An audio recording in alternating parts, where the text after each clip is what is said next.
souligne la valeur des grandes institutions d'Israël, le sacerdoce, le temple de Jérusalem, et la loi. D'ailleurs, quand on dit le sacerdoce, c'est toujours en lien avec le temple de Jérusalem. Il n'y a pas le sacerdoce s'exerce uniquement au temple de Jérusalem. Et la loi. Il précise que Zacharie est prêtre et que sa femme Élisabeth est une descendance d'Aaron. Vous savez qu'Aaron, c'était le grand prêtre de la tribu de Lévi, et tous les prêtres qui officient au temple de Jérusalem sont de la tribu de Lévi, et particulièrement de la descendance d'Aaron. Saint Luc nous dit également que c'était des justes, alors les habitués de l'écriture que vous êtes, pour qui l'évangile n'a aucun secret, savent que quand on dit que c'était des justes, vous savez ce que ça veut dire, ça veut dire qu'ils suivaient la loi du Seigneur de façon très profonde, très scrupuleuse. Et Saint Luc ajoute même qu'il le faisait d'une manière irréprochable. Donc il y a une insistance sur ce qu'on pourrait appeler la piété, au sens le plus noble, de Zacharie et Élisabeth. Donc il nous donne ce qu'il y a de meilleur dans le judaïsme. C'est dans ce cadre bien posé par Saint Luc que on va voir Zacharie remplir ses fonctions sacerdotales dans le temple de Jérusalem. Et c'est là que va lui apparaître Gabriel. La scène est assez grandiose. Si on prend le temps de lire attentivement, il faut reconnaître qu'en général, on lit l'annonciation à Marie, à Nazareth, on lit plus rarement l'annonce à Zacharie. Qui est-ce qui avait déjà lu l'annonce à Zacharie? Voilà.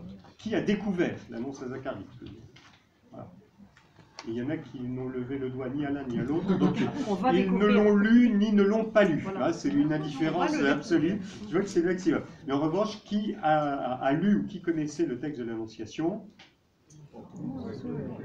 Voilà, à peu près tout le monde, et d'autres qui ne lèvent pas le doigt parce qu'ils disent qu'on estime que c'est tellement connu. Voilà. Eh bien, ce texte mérite d'être lu attentivement, c'est ce que nous faisons, parce que nous avons un cadre très différent de celui de l'annonce à Marie. Il faut se figurer le temple de Jérusalem, dont on dit que c'était le plus beau monument de toute l'Antiquité. Il entre seul dans le sanctuaire, ce qui est un peu une anomalie, parce que normalement, les prêtres officiaient par groupe de 5. Il entre pour faire brûler l'encens, et toute la foule est dehors en prière. Il faut bien se rendre compte que Zacharie voit la foule qui est là, il monte sur les marches, et c'est assez impressionnant, il est porté par cette prière, et il entre seul dans le sanctuaire. Donc vous avez d'abord ce qu'on appelle le vestibule, avec le voile, comme ça, on passe à travers.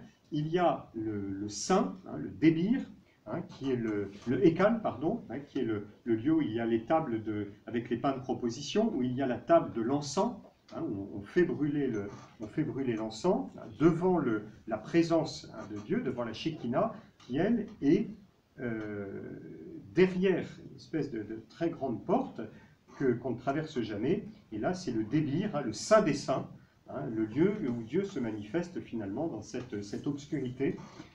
Voilà, donc c'est très très solennel, et c'est au moment où il s'avance pour brûler de l'encens, donc les charbons qui sont là déjà en place, il y a le feu perpétuel, et puis on met l'encens. Alors c'est pas du tout comme aujourd'hui on fait comme ça, et attention parce que je me souviens le cardinal Lustiger, j'étais séminariste un peu, j'étais turiféraire, et je ne comprenais pas ce qu'il me disait. Il me disait tu me brûles, tu me brûles. Et donc je ne comprenais pas les gestes, mais il m'a dit une toute petite cuillère, ceux qui ont fait de la liturgie, ils savent, une toute petite cuillère, et on met de l'encens comme ça. Alors ça fait de la fumée, et des personnes, évidemment, on comprend, qui ont mal au poumon, vont dire mais il y a trop d'encens, ça brûle. D'accord, on fait attention, et puis surtout si on brûle son archevêque. Voilà.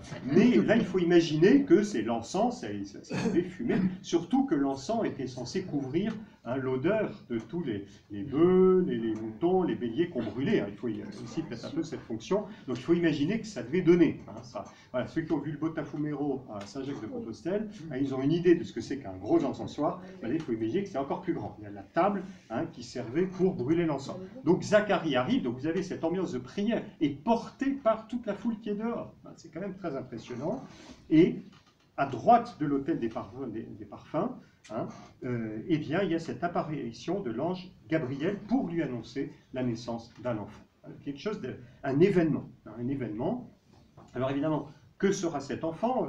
Zacharie va se poser cette question. Hein. Eh bien, on reconnaît aux paroles de l'ange qu'il s'agit du précurseur annoncé par le prophète Malachie. C'est quelque chose, j'anticipe sur ce que je dirai à propos du baptême, mais j'aime bien cette idée que tout l'Ancien Testament aboutit à un prophète, Malachie, en hébreu Malari, ça veut dire mon envoyé, mon ange, Malach, l'ange, mon envoyé, mon ange. Malachie, c'est celui qui dit je vais envoyer un précurseur avec l'esprit et la puissance d'Élie. Alors le précurseur, hein, voici mon envoyé, voici mon Malari, hein, mon Malachi, hein, mon envoyé, hein, et il viendra avec la puissance d'Élie pour ramener le cœur des pères vers les enfants, hein, préparer au Seigneur un peuple bien disposé. Voilà ce que dit l'ange, c'est exactement, hein, ce sont les termes du prophète Malachi. Hein. Voilà, le précurseur, l'envoyé de Dieu. J'aime bien montrer que je vais jusqu'au bout de ma phrase, j'ouvre des parenthèses mais je ne les ferme pas. Voilà, Malachie termine l'Ancien Testament, le Nouveau Testament, hein, s'ouvre sur le ministère de Jean-Baptiste. Hein, voici mon envoyé.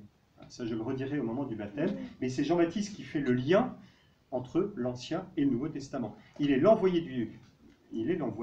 du Seigneur. Je vous rappellerai un peu plus tard, mais il est celui qui, dans l'Ancien Testament, représente tous les prophètes, mais montre du doigt Jésus en disant c'est lui. Et de fait, quand on prend la prophétie de Malachie jusqu'au bout, chapitre 3, hein, ça commence par ça, hein, le Seigneur entrera dans son sanctuaire. Hein, le précurseur dit ça y est, le Seigneur entre dans son sanctuaire. La naissance de Jean sera le signe de l'imminence de la venue de Dieu au milieu de son peuple. Voilà, alors, évidemment, je crois qu'il y a un contenu qui est très très fort dans cette annonce de l'ange. Hein, la stérilité d'Élisabeth et la vieillesse du couple, deux arguments, pour conduire Zacharie, enfin, Zacharie est libre, mais il ne donne pas foi à l'annonce de l'ange. Sa femme est stérile et le couple est âgé. Alors,